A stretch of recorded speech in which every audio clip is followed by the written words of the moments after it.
Ever been stuck with a phone that refuses to let you change how long it stays on? If your iPhone's auto lock feature is mysteriously grayed out, preventing you from controlling your screen's timeout, you're in the right place. First things first, let's rule out a few potential roadblocks. Open your Settings app and tap on Screen Time.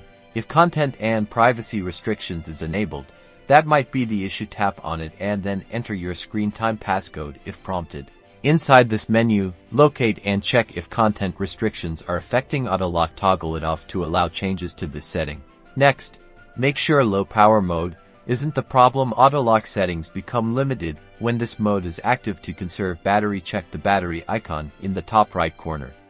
If it's yellow, low power mode is on. To disable, go to your control center and tap the battery icon, or head to your settings and toggle low power mode off in the battery section. Finally, a less common, but still possible factor, is a configuration profile. Go back to the main settings menu and look for a profiles option. If there are any profiles installed, they might restrict certain settings. If you see one related to your work or school, it could be controlling your auto lock. If you suspect a profile problem, consult with the profile administrator.